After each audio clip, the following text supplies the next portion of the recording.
Olá a todos, vamos continuar nossa aula sobre cônicas. Hoje nós vamos falar sobre a hipérbole, a primeira parte, onde a gente vai ver, assim como a gente fez no caso das elipses, nós vamos ver a parte teórica e na segunda parte a gente vai ver a parte prática, que é resolver alguns exemplos. Se você não viu a parte de elipse, apesar dessa parte ser totalmente independente, aconselho você dar uma olhada nesse link, porque vai ser mais ou menos o mesmo procedimento que a gente fez lá, a gente vai adotar com o da hipérbole. Bem, vamos começar. Vamos começar pela definição. Dados dois pontos no plano F1 e F2, uma hipérbole é o lugar geométrico dos pontos do plano cujo valor absoluto da diferença das distâncias aos pontos F1 e F2 é uma constante positiva menor que a distância entre os focos F1 e F2. Os pontos F1 e F2 são chamados focos da hipérbole. A hipérbole é essa figura que a gente está vendo aqui em vermelho, é uma curva. E ela é caracterizada dessa forma. F1 e F2 são dois focos dados, e aí os pontos da hipérbole têm a característica de que se você calcular a distância dele até o primeiro foco, a distância até o segundo, fizer a diferença dos dois e tomar o valor absoluto para ser positiva, isso sempre é constante, qualquer que sejam os pontos sobre a hipérbole. Bem, para entender isso melhor, vamos dar uma olhada no GeoGebra. Aqui no GeoGebra eu desenhei uma hipérbole, tá vendo? Aqui é um ponto P sobre a hipérbole, aqui eu calculei a distância de P até F1 e de P até F2. A1 e A2 são vértices dessa hipérbole e a gente vai ver isso mais para frente melhor. Aqui está a constante que eu chamei de D, que é o módulo da diferença entre as duas distâncias. Essa distância F e essa distância G. Olha o que acontece quando eu movo o ponto P. As distâncias elas estão variando, mas a diferença é constante igual a 2. Ó. Tá vendo? Qualquer que seja o ponto sobre essa hipérbole. Se a gente fizer a mesma coisa do lado de cá, vai dar o mesmo resultado. Então, ó, todos esses pontos têm essa característica. Uma coisa que é interessante notar é que se a gente afastar os focos, ela fica dessa forma. Se a gente aproximar os focos, ela vai ficando mais fechadinha assim. Tá vendo? Veja que se eu mexo os focos, essa constante aqui não muda, porque ela está relacionada aos vértices. Se eu mexer nos vértices, aí sim ela muda. Ó. Tá vendo? Essa constante muda. Mas quando eu movo o ponto P, ela fica constante. Tá vendo? Ó? Como eu disse, se você jogar o P para cá, dá a mesma coisa. Ó. Não faz diferença nenhuma. Ó. E aqui se eu mexer os focos, eu mexo na forma dela, mas não mexo nessa constante. Tá vendo? Bem, isso aqui dá uma noção bem intuitiva para a gente de como funciona a hipérbole e agora a gente vai trabalhar essas coisas. Agora, assim como a gente fez no caso da elipse, vamos introduzir algumas notações. Aqui está a hipérbole, os focos, né? F1 e F2, a gente já falou deles. Esse segmento ligando F1 e F2 é chamado de segmento focal. Esse eixo, que é a reta passando por F1 e F2, é chamado eixo focal. O ponto médio entre F1 e F2 é chamado centro da hipérbole. Os pontos que a hipérbole interceptam o eixo focal são chamados de vértices. E a distância entre F1 e F2 é chamada de amplitude ou distância focal. Assim como a gente fez no caso da elipse, a gente vai considerar um sistema de eixos de tal forma que a gente obtenha uma equação mais simples o possível para a hipérbole. Da seguinte forma. Dado uma hipérbole, considere um sistema de eixos cartesiano tomando-se OX como o eixo focal. OX, o eixo focal. E a origem como o centro da hipérbole. A origem está aqui então, ponto médio entre os dois focos. E aí o eixo Y não tem mais escolha, ele passa pela origem e é perpendicular. Neste caso, sendo 2C a distância focal, vou chamar essa distância entre os dois focos de 2C, um número. 2A, o valor absoluto da diferença das distâncias de um ponto qualquer da hipérbole aos focos. Então, 2A vai ser a minha constante, onde esse A tem que ser menor que C. E eu vou definir essa constante B através dessa equação. C ao quadrado igual a B quadrado mais A quadrado. Então, a equação da hipérbole é dada dessa forma. X ao quadrado sobre A quadrado menos Y ao quadrado sobre B quadrado igual a 1. E aí a gente vai, através dessa equação, produzir esse desenho aqui que eu vou explicar em detalhes daqui a pouco. Vamos passar então para a dedução dessa equação. Se você viu a dedução da equação da elipse, essa daqui é inteiramente análoga. Muda muito pouca coisa. Então, se você quiser, você já pode passar direto para a parte de análise do desenho. Mas se você também quiser ver a dedução, é aconselhável. Outra coisa que você pode fazer é, como exercício, tentar deduzir essa equação, assim como a gente fez no caso da elipse. Aqui eu repeti o desenho, né, da hipérbole e os eixos e coloquei os focos F1 e F2. P é um ponto qualquer dessa hipérbole com coordenadas x e y. Como eu chamei de 2C a distância entre os dois focos, naturalmente os focos têm coordenadas menos C0 e C e 0, como a gente fez na elipse. E aí os pontos que estão sobre a hipérbole devem satisfazer essa condição. A distância entre P até F1 menos a distância de P até F2 em módulo deve ser igual a 2A. E aí vamos lembrar aqui quem é a distância de P até F1. A distância de P até F1 vai ser a raiz quadrada da diferença entre as coordenadas de P e de F1 elevado ao quadrado. Então vai ficar x menos o menos c, vai ficar x mais c ao quadrado, mais y menos 0, vai ficar y ao quadrado. E a distância de P até F2 é a mesma coisa, vai ser a raiz quadrada de diferença das coordenadas desse com esse, x mais c, x menos c ao quadrado, mais y ao quadrado. Pronto.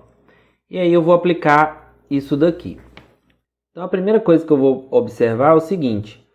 Se o módulo de um número, isso aqui é um número, né? Se o módulo de um número é 2A, significa que esse número é igual a mais ou menos 2A. Eu vou fazer o caso mais 2A, porque o caso igual a menos vão ser as mesmas contas. E aí eu vou substituir esses dois aqui, que vai ficar com o seguinte. Igual a 2A. Observando que eu estou fazendo o caso igual a mais. O caso igual a menos vão ser as mesmas contas. A primeira coisa que eu vou fazer é passar esse para o lado de cá, para depois elevar ao quadrado e tirar a raiz desse. Então, vou ficar com igual a 2A menos a raiz disso. E aí sim, elevando os dois membros ao quadrado, esse daqui vai sumir a raiz, eu vou ficar com x mais c ao quadrado, mais y ao quadrado, igual, esse daqui ao quadrado vai ser o quadrado do primeiro, menos 2 vezes o primeiro vezes o segundo, vai dar 4a raiz disso daqui, mais o segundo ao quadrado, que também vai eliminar a raiz. E aí eu já posso cancelar esse termo com esse, vou desenvolver esse termo e esse, que vão ter termos também para cancelar. Então, vou ficar com x ao quadrado mais 2xc mais c ao quadrado igual a 4a ao quadrado menos 4a raiz de x menos c ao quadrado mais y ao quadrado mais x quadrado menos 2xc mais c ao quadrado. Aí, novamente, eu posso cancelar isso com isso e isso com isso. E agora eu vou passar esse termo que tem uma raiz para o lado de cá e vou passar esse termo para cá, para a gente repetir o processo e eliminar a raiz. Então, eu vou ficar com 4a raiz de x menos c ao quadrado mais y ao quadrado igual a 4a ao quadrado. Esse passo para o lado de cá vai ficar menos 4xc. Posso cortar os 4. Então, aqui vai ficar, elevando tudo ao quadrado, vou ficar com a ao quadrado. Vou eliminar essa raiz, x menos c ao quadrado, mais y ao quadrado. E aqui eu vou elevar ao quadrado, vai ficar a ao quadrado menos xc ao quadrado. E aí eu vou desenvolver c ao quadrado.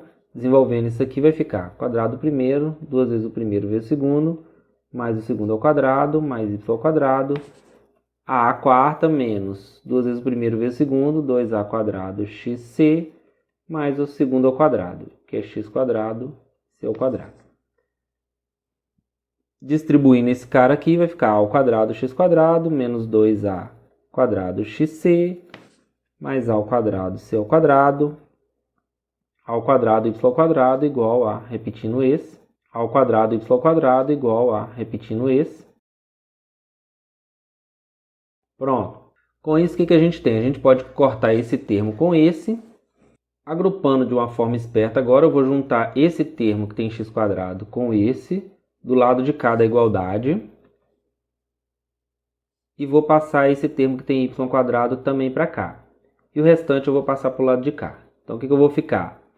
Eu vou ficar com esse termo do lado de cá,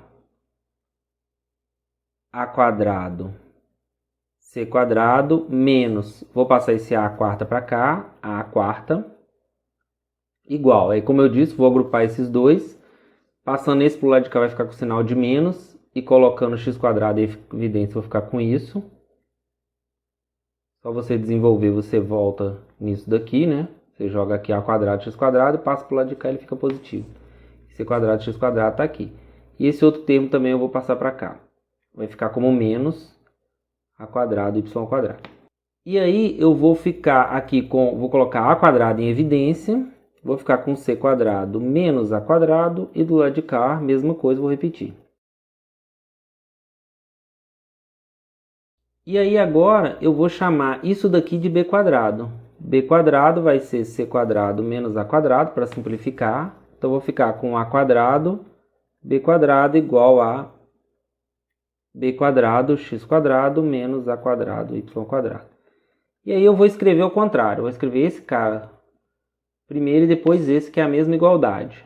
B quadrado, x quadrado menos a quadrado, y quadrado igual a quadrado, b quadrado. Não faz diferença, né? Se isso é igual a isso, então isso é igual a isso.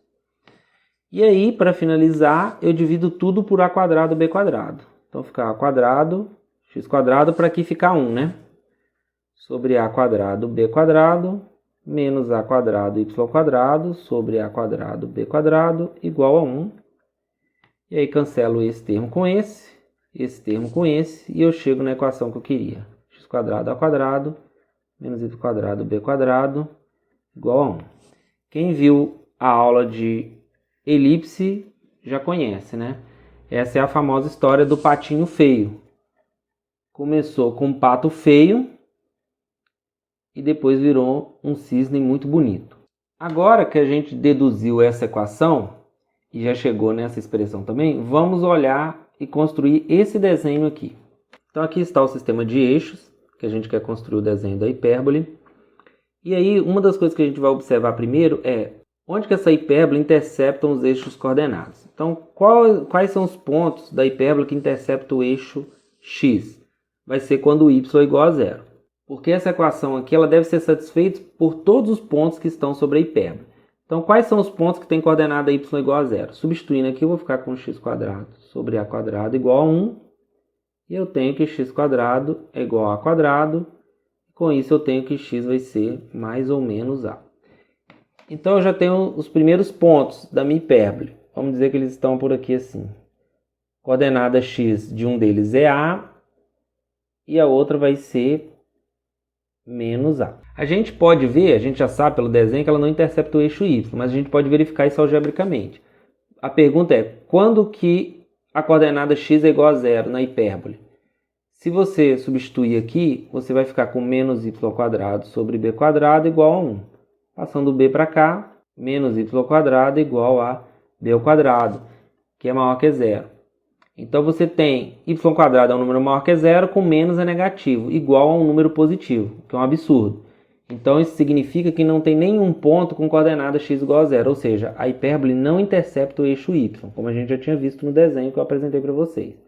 Mas esse b aqui, ele desempenha um papel importante. Vamos supor que o b esteja por aqui assim, ó.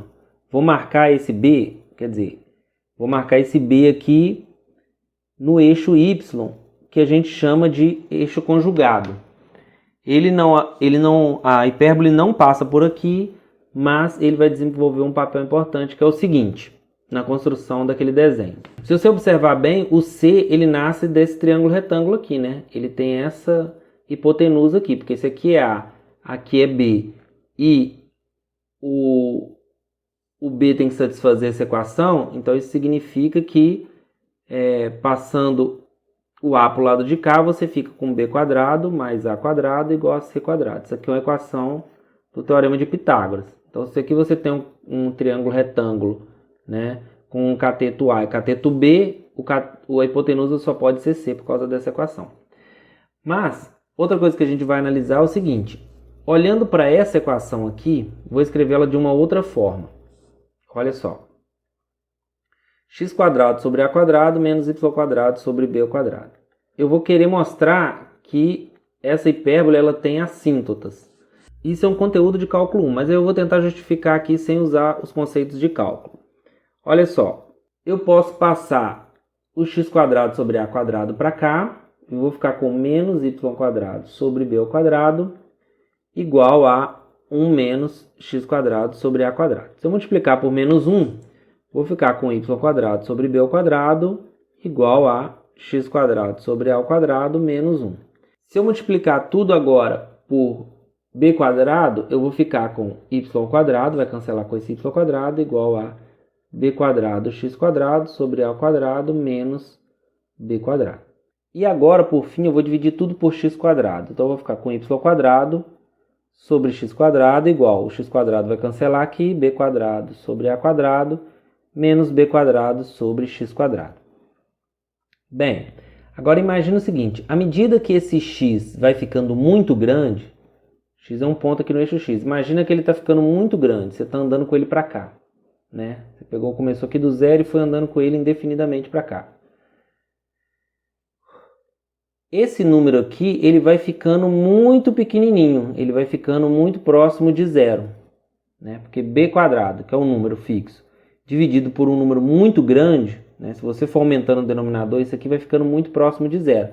Então esse termo aqui ele é desprezível. Isso significa, para x grande, né, que y² sobre x² vai ser aproximadamente b² sobre a² para x muito grande. A gente escreve assim, quando x é muito grande a gente usa esse símbolo. Isso significa então, e tanto vale x indo para cá quanto para cá, né? Porque quando x ficar muito grande negativo, quando ele é elevado ao quadrado, ele fica positivo e isso daqui fica próximo de zero do mesmo jeito. Então y² sobre x² é aproximadamente b² sobre a² para x muito grande, é a mesma coisa que dizer que y sobre x é aproximadamente mais ou menos b sobre a. E aí eu tenho uma equação de reta aproximada. Y é aproximadamente mais ou menos b sobre a vezes x, que é uma equação de reta. Que reta é essa? Essa é a reta que passa pela origem, se x é igual a 0, y é igual a 0, e ela tem coeficiente angular b sobre a, mais ou menos b sobre a. Então são duas retas. Essa reta, se você desenhar, ela vai ser exatamente a reta que passa por esse ponto, AB, e a outra reta é a que passa por menos A menos B. Então a gente desenha o seguinte retângulo aqui, ó.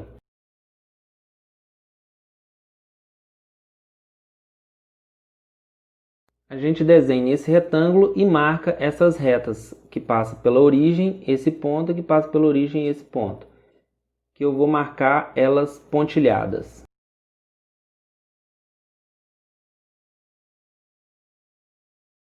Essas retas elas não fazem parte da elipse, mas elas são assíntotas, porque à medida que o x vai ficando muito grande, como a gente viu, o y vai aproximando dos valores dessa reta. Então elas são assíntotas, significa que quando eu for desenhar a minha hipérbole, eu faço ela da seguinte forma, ó. Eu vou por aqui, ela tem que passar por esse ponto, eu já sei, aí eu vou com ela por aqui e ela tem que fazer uma assíntota nessa reta assim, quer dizer que ela vai se aproximando cada vez mais dessa reta à medida que o x vai andando para cá. E do lado de cá a mesma coisa. E do lado de cá, como ela é simétrica, ela faz o mesmo desenho. Pronto. Aí vocês capricham no desenho aí. E esse é o desenho da hipérbole que a gente tinha visto lá. Que é justamente aqui que eu falei. E o C a gente encontra através desse triângulo retângulo aqui. Que é dado por essa equação. Uma observação que a gente tem que fazer é a mesma que a gente fez no caso da elipse. Como posicionamos os focos no eixo OX, temos que a hipérbole intercepta este eixo em x igual a e x igual a menos a, que é a conta que a gente fez. No caso em que os focos estiverem sobre o eixo OY, a equação terá uma forma semelhante, com o sinal de menos acompanhando o termo com x, e consequentemente interceptará o eixo OY em y igual a b e y igual a menos b.